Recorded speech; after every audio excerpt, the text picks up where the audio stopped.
Hello students, welcome to my educational platform Anubhav coaching class. तो कैसे आप लोग? उम्मीद करते हैं स्वस्थ होंगे, मस्त होंगे और अपने पढ़ाई में व्यस्त होंगे। देखिएगा, आज के इस वीडियो में बात करने वाले क्लास 10 के क्लास 10 के जो साइंस के इंपॉर्टेंट क्वेश्चन के बारे में बात करेंगे।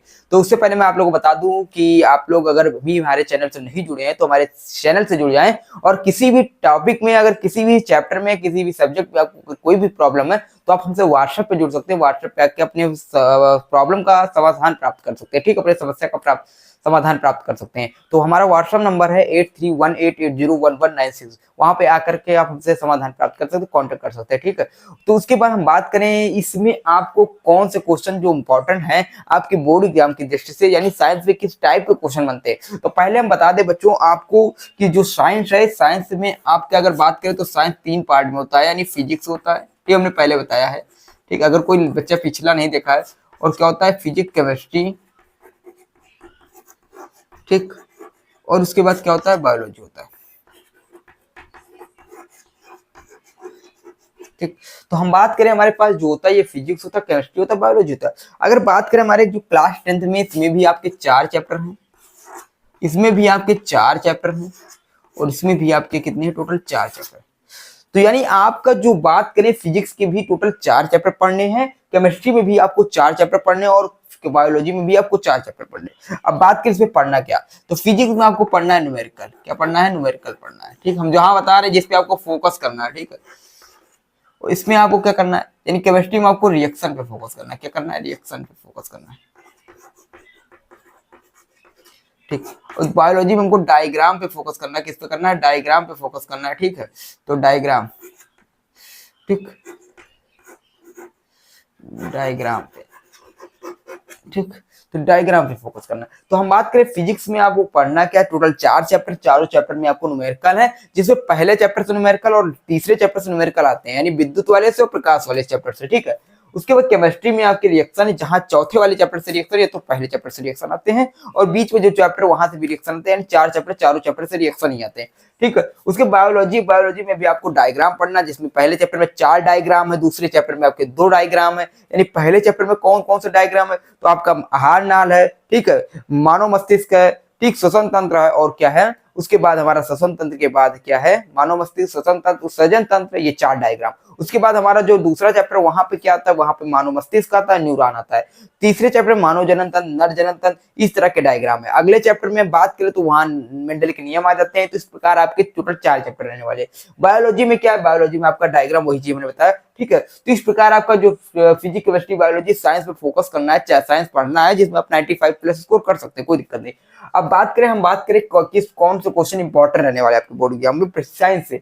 तो देखिए, रिएक्शन के मामले में आपको ये बनाने की विधि आती है, तो जिसमें कई बनाने की विधियां, हम एक बनाने की विधि आपकी बोर्ड पे लिखे हैं, लेकिन हम और बता दे रहे हैं, जिसमें आपको बनाने की विधियां में कौन कौन से आ सकते हैं, नंबर 1 पे आप कौन कौन से आ सकते हैं, हम लिख दें या फिर बता देते हैं? तो बता देते हैं, लिखने नहीं रहे। ठीक है, तो बनाने की विधि में आपका साधारण नमक बनाने के लिए आता है, जिसे उदासीनीकरण क्रिया के फलस्वरूप बनाया जाता है। ठीक है, विरंजक चूर्ण बनाने के लिए आता है, वो भी आपके बोर्ड एग्जाम के लिए मोस्ट इंपॉर्टेंट है। ठीक, विरंजक चूर्ण तैयार करिएगा। धावन सोडा आता है, बेकिंग सोडा आता है, धावन soda, baking soda, plaster of Paris, ठीक, और क्या है विरंजक चूर्ण, ठीक, वही है, कैल्शियम ऑक्सीक्लोराइड, एक ही चीज है। ठीक है, तो इस प्रकार के कुछ बनाने के लिए आते हैं। उसके बाद हम बात करें अगले वाले चैप्टर में, जैसे तीसरे चैप्टर में धातु, वहां तो कुछ ज्यादा है नहीं बनाने के लिए, लेकिन जो अगला चैप्टर आता है केमिस्ट्री का, जो चौथा चैप्टर है, उस चैप्टर में आता है एथिल अल्कोहल बनाने के लिए, एसिटिक अम्ल बनाने के लिए, और 2-2, 3-3 विधियां पूछ ले जाते हैं। जैसे हमारे पास यहाँ एथिल अल्कोहल बनाने की विधि हमने सिंपल एक परिभाषा पूछा, यहाँ पूछा जा सकता है एथिल अल्कोहल बनाने की 2 विधियां लिखिए। ठीक, तो क्वेश्चन इस प्रकार के पूछे जाते हैं आपके बोर्ड एग्जाम में। तो एथिल अल्कोहल बनाने की विधि, तो इसको आप कर सकते हैं। ठीक है, एथिल अल्कोहल बनाने की विधि आप कैसे भी, वो या किण्वन द्वारा बना सकते हैं या फिर नाइट्रस अम्ल की रिएक्शन करा सकते हैं। ठीक है, तो इस प्रकार आप कर सकते हैं, कोई दिक्कत नहीं। इसको देख लीजिएगा, आपके पास अगर बुक होगी या क्वेश्चन बैंक होगा, वहां पे होगा इसको। ठीक, तो मनुष्य में परिवार नियोजन की जो विधियां हैं, मनुष्य में जो परिवार नियोजन, परिवार को कैसे सीमित किया जाए, हम दो हमारे दो। ठीक है, एक स्कीम चलाई जाती है भारत सरकार द्वारा कि हम दो हमारे दो, यानी एक जनसंख्या वृद्धि न हो पाए भारत में। ठीक है, इंडिया, विश्व में, भारत में बताया जा रहा है, तो भारत में जनसंख्या वृद्धि न हो, तो इस प्रकार परिवार नियोजन की कौन कौन सी विधियां हैं, जिस प्रकार एक सीमित परिवार रहे। ठीक, तो वो सब बताए गए हमारे इसी टॉपिक में। तो मनुष्य परिवार नियोजन की जो जो विधियां, तो 2 विधियां, एक स्थायी होता है, एक टेम्परेरी होता है, यानी परमानेंट, एक अस्थायी होता है, एक स्थायी होता है, एक हरदम के लिए होता है, एक कभी कभी, मतलब ठीक, टेम्परेरी होता है। तो इस प्रकार बात कर सकते हैं। तो इसको क्वेश्चन बैंक में देखिएगा, इस टॉपिक को इसको भी तैयार कर सकते हैं। ठीक, इस क्वेश्चन को भी तैयार करिएगा। उसके बाद करते हैं, हमारे पास एक न्यूमेरिकल आता है, जैसा कि हमने बात किया कि फिजिक्स में न्यूमेरिकल पूछे जाते हैं। तो फिजिक्स में अगर आंकिक प्रश्न आते हैं तो आंकिक प्रश्न में आपका कौन से आंकिक प्रश्न है जो पूछे जाते हैं, तो सबसे ज्यादा जो मोस्ट इंपॉर्टेंट जो बोर्ड एग्जाम पूछता है पहले चैप्टर प्रकाश वाले से, तो वहां दर्पण वाले फॉर्मूले से पूछा जाता है। यानी 1/f is equal to 1/v plus 1/u, ये वाले फॉर्मूले से क्वेश्चन आता है। उसके बाद करें जो अगला चैप्टर विद्युत वाला, वहां परिपथ से क्वेश्चन आते हैं। परिपथ यानी आपका r is equal to r1 plus r2 plus r3, यानी श्रेणी क्रम संयोजन, और एक होता समांतर क्रम संयोजन, यानी 1/r is equal to 1/r1 plus 1/r2 plus 1/r3, इस वाले टॉपिक से आता है। ठीक, तो इस प्रकार क्वेश्चन पूछे जाते हैं। तो हम यहाँ जो न्यूमेरिकल लेकर आए, ये न्यूमेरिकल जो आंकिक प्रश्न है आपका दर्पण वाले फॉर्मूले से है। ठीक है, तो यहाँ दर्पण वाले फॉर्मूले से दे रखा है। तो भैया बात करें क्वेश्चन किस प्रकार का, क्वेश्चन हम देख लेते हैं। तो क्वेश्चन हमारे पास है, एक अवतल दर्पण की वक्रता त्रिज्या, यानी एक अवतल दर्पण है उसकी जो वक्रता त्रिज्या है 40 सेंटीमीटर है। यानी एक अवतल दर्पण है उसकी जो वक्रता त्रिज्या है वो 40 सेंटीमीटर है। ठीक है, तो इसके सामने एक वस्तु 15 सेंटीमीटर दूर रखी है।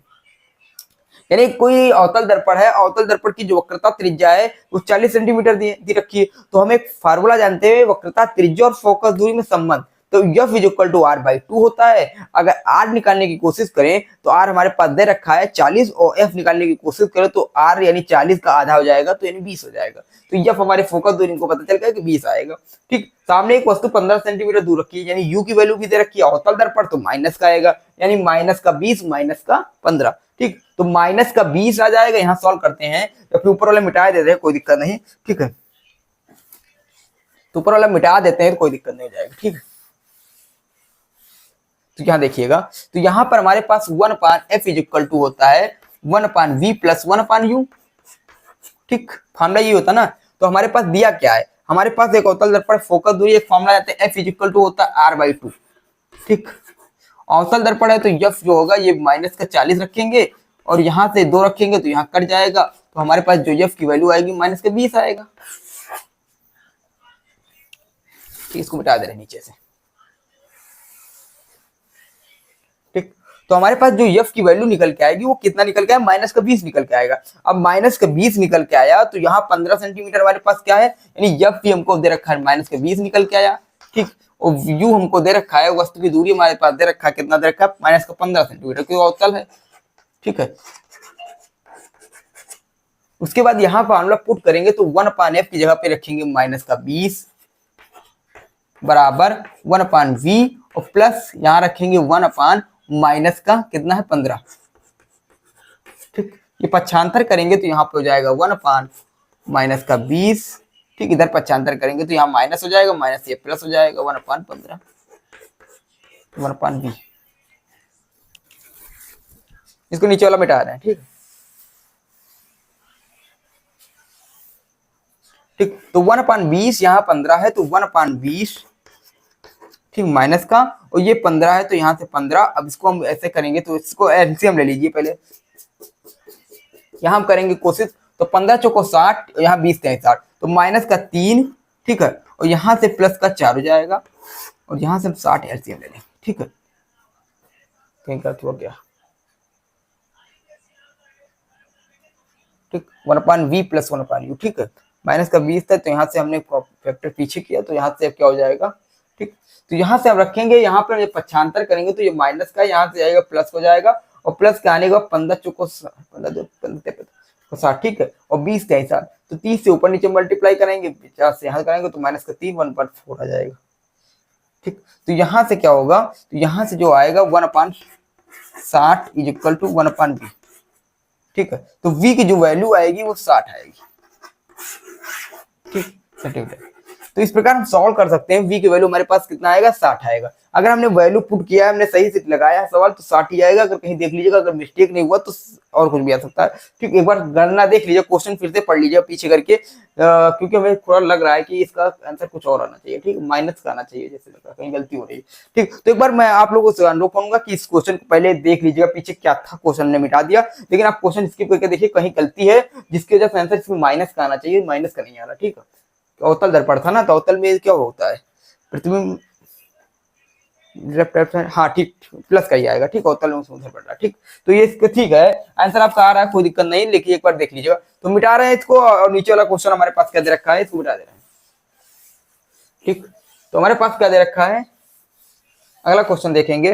तो खनिज तथा अयस्क में अंतर लिखिए। तो खनिज तथा अयस्क में अंतर पर करना, भैया खनिज क्या होता है, तो आपको खनिज के बारे में लिखना है, क्या है,